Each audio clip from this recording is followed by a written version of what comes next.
welcome back to a new video, GCSE Math. Today we are going to go through probability.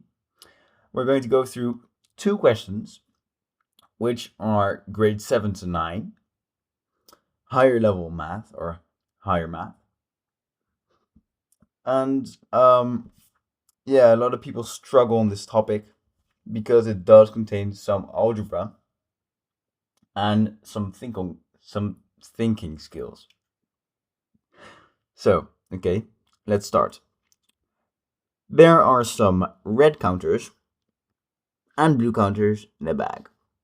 Also, when reading an exam question, I find it really handy to highlight the important parts of that question, such as red counters and blue counters. That's where the question goes about. It helps you understand the question more. So, okay, let's continue. The ratio of red to blue counters is 3:1. So this is the ratio. Very important. And then two counters are removed at random. And you need to know it's random. But if it's not stated, it's assumed. The probability that both the counters are blue, so both of them are blue, is 1/20. How many counters were there in the bag before? So this is the total before the counters were removed. So for a probability question, I always like to make a diagram, a tree diagram. Let me draw it for you. So you have two lines starting from the same point. You have another two lines and another two lines. These indicate what happened to in this case, the amount of red counters and blue counters in the bag. So let's say that this is red and this is blue, red and blue, red and blue. So if I pick a red counter, the probability of me picking a red counter is 3/4 because the total is 4. 3 plus 1, 4. That's a ratio. However, we don't know what the total number of counters in the bag is. So we cannot assume that the total number in bag is 4. We have to add an x, which will make us, because this will allow this ratio or this fraction to be equal to any value. And this is very handy for ratios. So always, if you have no idea, if this question doesn't state the total number of like something, or counters, in this case counters in a bag, at the start, you always have to add an algebraic symbol. So in this case, we'll use x. You can also use y. So the probability of me picking a blue counter is x/4x. Okay, and then the probability of me picking another red counter is 3x is still 3/4. However, because x has decreased because you already took one counter out, x has to decrease by 1. So it should be 3x minus 4x minus 1. And however, if you take a blue counter, the amount of blue counters in the bag still remain the same because you took a red counter at first. You did not take a blue counter. Therefore, the top one, which indicates the amount of blue counters in the bag, remains the same. Here, it decreases by 1 because you already took a red counter. But here, it remains the same. But the bottom one, the total number of counters in the bag, still decreases by 1 because you still took one counter before. And then, if you took a blue counter first and then a red counter, you have 3x because the number of red counters does not decrease, but the total number does decrease by 1. And then if you take a blue counter after a blue counter, this will also decrease So it would look like this. And we know that the probability that both of the counters taken are blue is 1 over 20. This indicates that the probability of taking one blue, which is this, and the probability of taking another blue, which is this, should be equal to that if you multiply them together. So 1 over 20 is equal to, is equal to x over 4x times x minus 1. And now you just have to do some solving algebraically. So let's zoom into this. So 1 over 20 is x squared minus x over 16x squared minus 4x. And now let's cross multiply. So 16x squared minus 4x is equal to 20x squared minus 20x. So now let's subtract 20x squared, so you get negative 4x squared. Let's add 4x to get negative 16x. And we can remove one of the x's, so you get negative 4x is equal to negative 16. So x is equal to 4.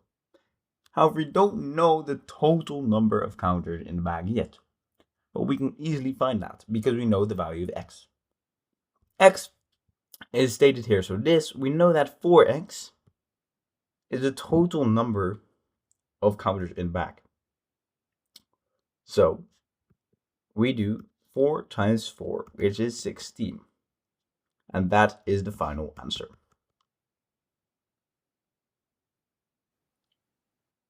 Okay, let's move on. So the next question states that there are 5 red counters and y blue counters in the bag. So now we don't know the number of blue counters in the bag.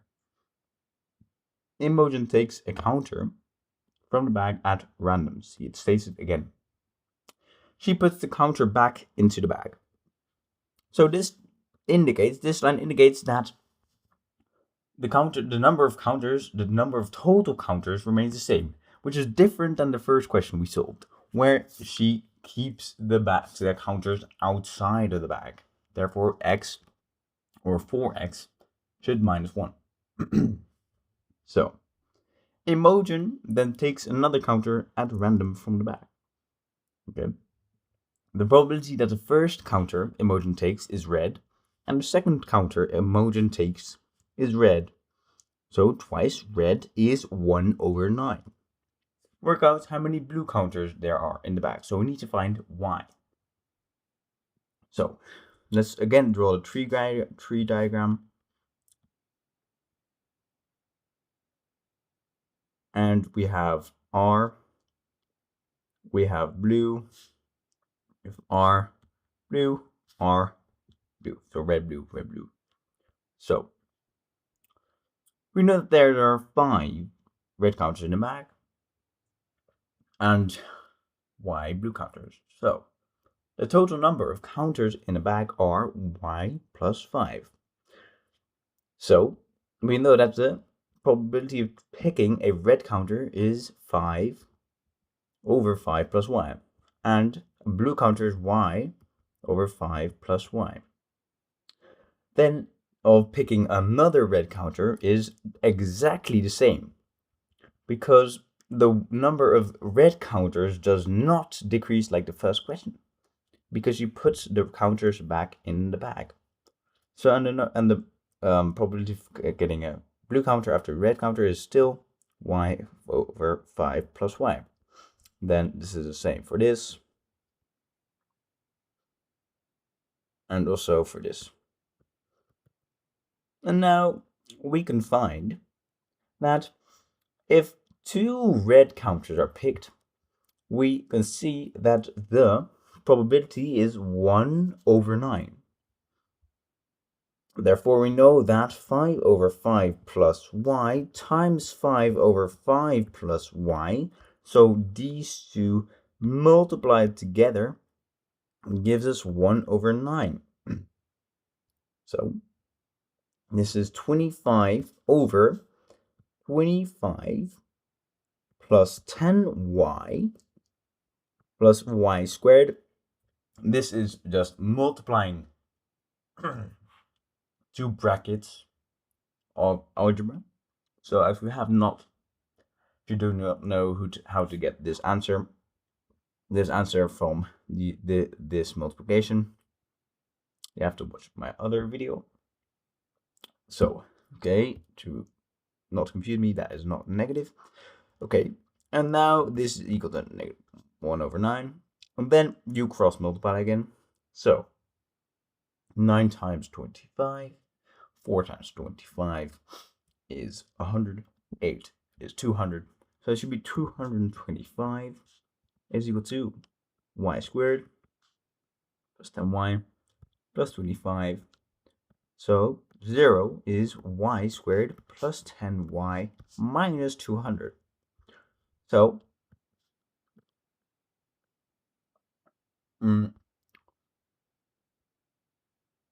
okay. Now we can factorize. So y and 10y. So we need to, and if you do not know how to factorize an algebraic expression, a quadratic expression, also watch my other video. So this would be, never mind, negative. There has to be one positive and one negative.